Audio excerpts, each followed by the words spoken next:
다 같이 기도하고 말씀 듣도록 하겠습니다. 하나님 감사합니다. 오늘도 귀한 아침을 허락하여 주셔서 주의 말씀을 들을 수 있도록 인도하신 하나님께 감사를 드립니다. 우리가 계속적으로 성령에 대해 살펴보고 있습니다.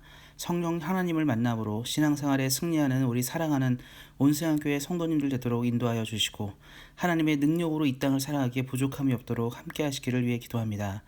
말씀을 듣기 위해 있습니다. 말씀을 전하는 사람과 듣는 모든 사람에게 하나님의 은혜가 충만하게 임하기를 원하며 우리를 구원하신 우리 주 예수 그리스도의 이름으로 기도하였습니다. 아멘. 같이 읽을 말씀은 신약성경 206페이지입니다. 신약성경 206페이지 사도행전 11장 15절 말씀 보도록 하겠습니다. 신약성경 206페이지 사도행전 11장 15절 말씀입니다. 내가 말을 시작할 때 성령이 그들에게 임하시기를 처음 우리에게 하신 것과 같이 하는지라. 아멘. 이번 주 돌아오는 주일은 성령 강림 주일입니다. 그래서 오늘이랑 내일 아침에는 이 오순절 성령 강림 사건에 대해서 우리가 함께 은혜를 나누고자 합니다. 특별히 오늘은 첫 번째 시간으로 이 고넬료의 집이라는 주제로 말씀을 나누고자 합니다. 오순절은 그리스도의 몸인 교회가 공식적으로 출범한 날이라고 할 수 있습니다. 이 오순절 성령 강림 사건을 통해 가장 큰 의의를 갖는 것은 바로 교회의 시작이며 교회의 태동입니다. 그러니까 예전에는 전혀 볼 수 없었던 새로운 것들이 그날 생겨났습니다. 실제로 이 구약 성경에서도 어떤 의미에서는 교회라고 부를 만한 것이 분명히 있었지만 오순절 이후 생겨난 교회와 똑같지는 않았습니다. 그러니까 이에 대해서 사도행전 7장 38절에 스데반의 설교 중에 이런 내용이 있습니다. 시내 산에서 말하던 그 천사와 우리 조상들과 함께 광야 교회에 있었고 또 살아있는 말씀을 받아 우리에게 주던 자가 이 사람이라.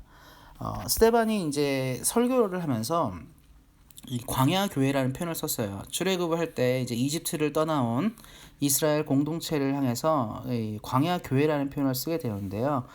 구약 시대의 이제 성도들의 공동체, 신앙 공동체를 신약 시대의 성도들은 이 교회로 이제 자주 표현하곤 했습니다. 지금 제가 읽어드린 구절처럼.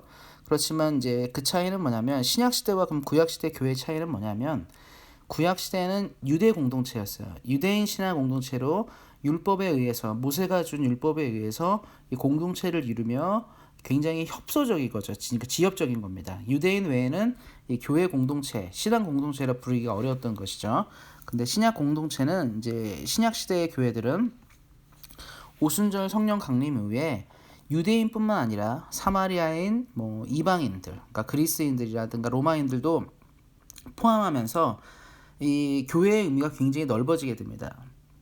그러니까 간단하게 생각하면 한국 같은 경우는 대한민국은 한국인이죠. 한국어를 사용하는 한국인으로 해서 단일 민족 공동체의 형태로 되어 있습니다. 그래서 다른 문화가 같이 공존하진 않죠. 그래서 한국에서 살려면 한국어를 꼭 해야 되고요.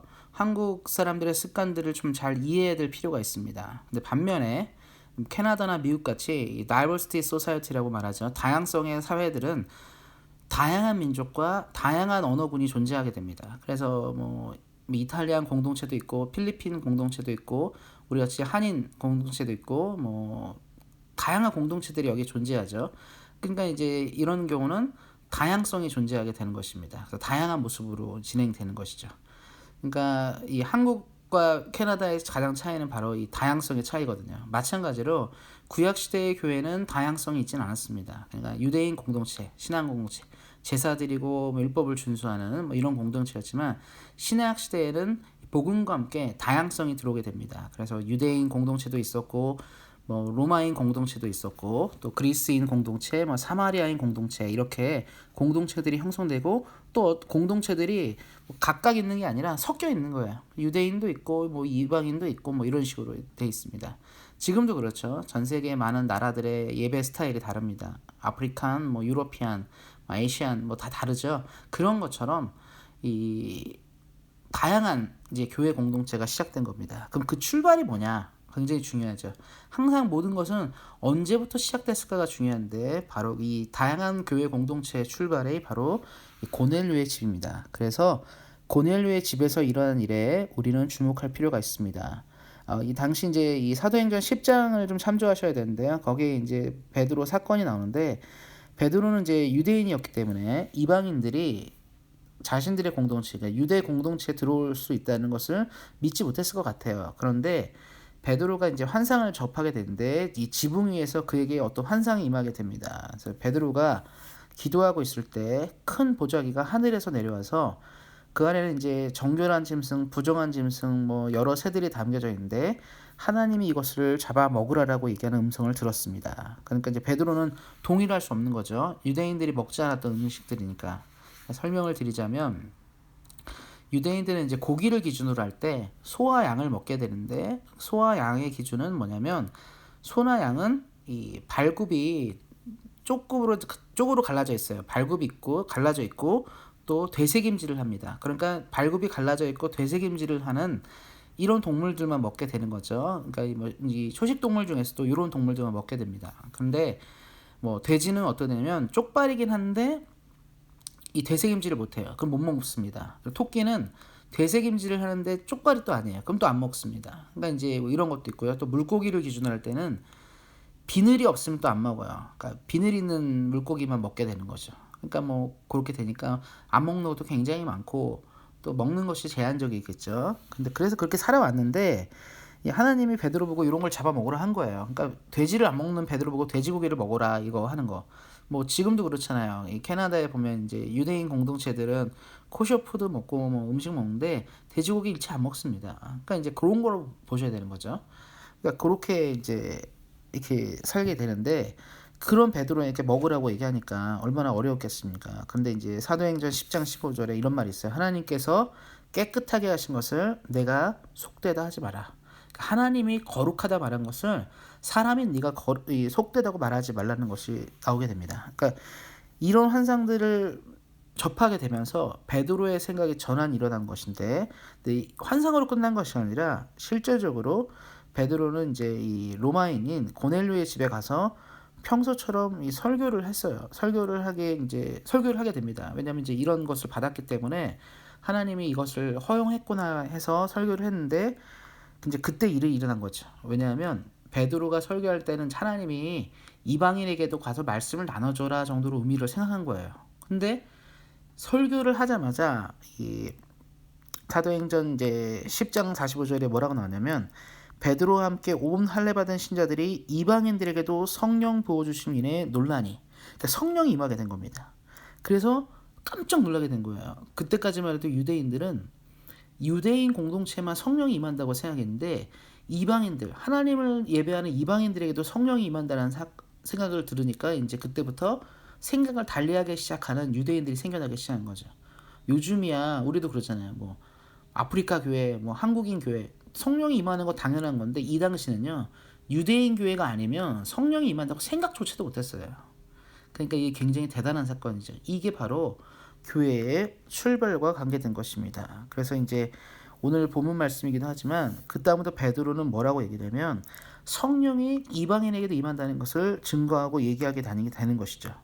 그래서 이 고넬료의 집에서는 이 고넬료의 집이 갖고 있는 의미는 바로 이것이에요. 하나님이 교회가 있다면 유대인이나 이방인이나 상관없이 성령을 부어주시고 교회는 바로 하나님의 뜻이 선포되는 곳이라는 것이 증명된 것입니다.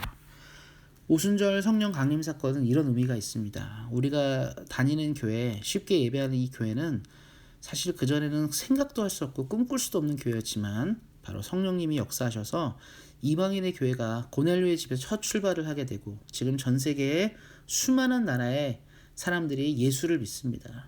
그 출발이 바로 오늘 이 고넬료의 집에서 있는 것이죠. 이것들을 기억하시고 성령이 역사하는 교회는 그래서 하나님이 움직인다는 것을 기억하시고 우리 사랑하는 온세안교회 성도님들 성령에 충만하시고 또 우리 교회가 성령과 함께 이 시대의 역사를 만들어가는 교회 될 수 있도록 교회를 위해서도 늘 기도해 주시기 바랍니다. 오늘도 말씀을 기억하시고 주님의 은혜 가운데 승리하시기를 예수님의 이름으로 축원드립니다. 기도하겠습니다. 하나님 오늘도 말씀을 주시면 감사를 드립니다. 오순절 성령 강림 사건을 통하여 교회가 출발하게 되고 이방인에게도 성령이 임하게 되었습니다. 그 은혜로 말미암아 우리도 지금 신앙생활하고 있습니다. 우리에게 더 큰 은혜와 능력 부어주시고 성령님 부어주셔서 앞으로의 삶 가운데서도 성령과 함께 하나님의 나라를 이뤄가는 우리 모두 될 수 있도록 함께 하시기를 기도합니다. 오늘도 말씀을 통해 은혜를 주신 하나님께 감사하며 우리 주 예수 그리스도의 이름으로 기도하였습니다. 아멘.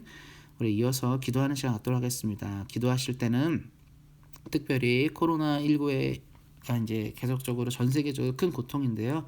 하루빨리 이 치료제가 개발될 수 있도록, 백신이 개발될 수 있도록 기도해 주시기 바랍니다.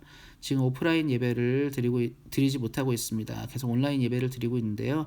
여러 가지 이제 어려움도 많고 또 우리가 서로 보지 못하기 때문에 아쉬움들이 있는데 이 본당 예배, 오프라인 예배가 빨리 일어날 수 있도록 기도해 주시기 바랍니다. 우리 또 가정에서 신앙생활 하시기 때문에 신앙이 위축되거나 나태해질 수 있습니다. 그래서 개인의 경건에 힘쓰는 우리가 될 수 있도록, 특별히 어떤 여러분들께서 하시는, 우리 사랑하는 성도들이 하시는 이 성경 통독이나 또 기도의 시간들이 풍성해질 수 있도록 기도하셨으면 좋겠습니다.